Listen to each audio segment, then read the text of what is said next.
pasta, pearls, and pistols. The runaway princess and the mafia king Princess Eva Maria of the House of Morant Bay. Though her official title was Her Royal Highness Eva Maria Christina Sinclair, Duchess of Portland, was suffocating. The weight of it, the sheer, polished, endlessly polite heft of her duty, had settled into her bones during the final meeting in a Manhattan boardroom that smelled of sterile ambition and expensive coffee. For 2 weeks, she'd been the embodiment of modern Jamaican royalty, discussing sustainable tourism partnerships, smiling through cultural exchange luncheons, and gently correcting pronunciations of Port Antonio, with a grace that felt less like elegance and more like a slow, ceremonial burial. Her assistant, the ever-efficient and slightly anxious Lila, was packing her suitcases in their penthouse suite. "Your flight to Kingston is at 10 p.m., Your Highness. The motorcade will be here at 7.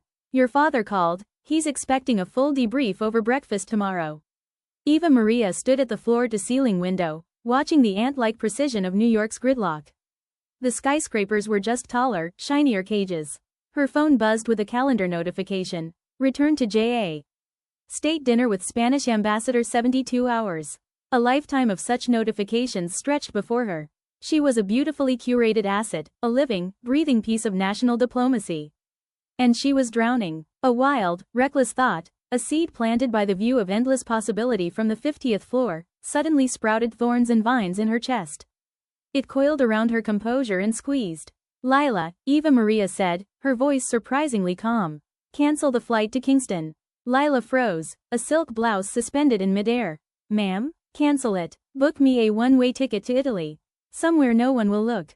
A small town. Tonight." The subsequent hour was a masterclass in quiet, panicked recalibration. Lila, sworn to secrecy and loyalty, and a not insignificant salary, used a discreet, private travel service. By 8 p.m., Eva Maria was in the back of a nondescript town car, not a limousine. Her passports, she had 3, tucked into a simple leather tote beside her pearl earrings and a single, small suitcase of civilian clothes bought in a frantic, exhilarating dash through a Soho boutique. The royal jewels and official garments were en route to Jamaica with a bewildered Lila, who would spin a tale of a last-minute, confidential spiritual retreat. As the Ida flight lifted off from JFK, Eva Maria felt the chains of expectation snap. She was nobody, just a woman with a tote bag and a pounding heart, chasing the scent of lemon groves and freedom. She landed in Rome but didn't stay. A train north, a regional bus, and finally a rickety taxi brought her to the hills of La Marque, to a speck on the map called Monteguduccio. The cottage, Il Nido dell'Allatala, the skylark's nest, was exactly as pictured, stone-walled, terracotta tiled, with a wooden pergola drowning in wisteria and a view that stole the breath she'd just regained.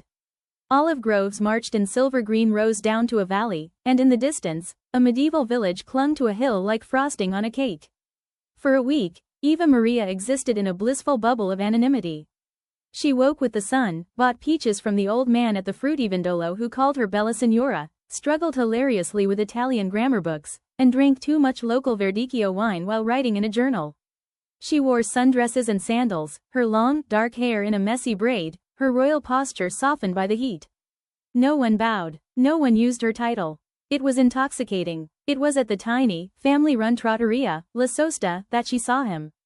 He was sitting alone at a corner table, studying a menu with an intensity that seemed misplaced. He was, objectively, breathtaking. Korean, she guessed, with sharp, elegant features, eyes so dark they were almost black, and a stillness about him that was magnetic. He wore a simple white linen shirt, but it sat on his broad shoulders with the casual perfection of bespoke tailoring.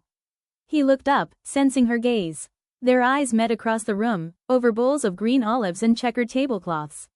He smiled. It was a small, private thing that didn't quite reach his eyes, but it was enough. Eva Maria, her newfound bravery fueled by the house red, smiled back.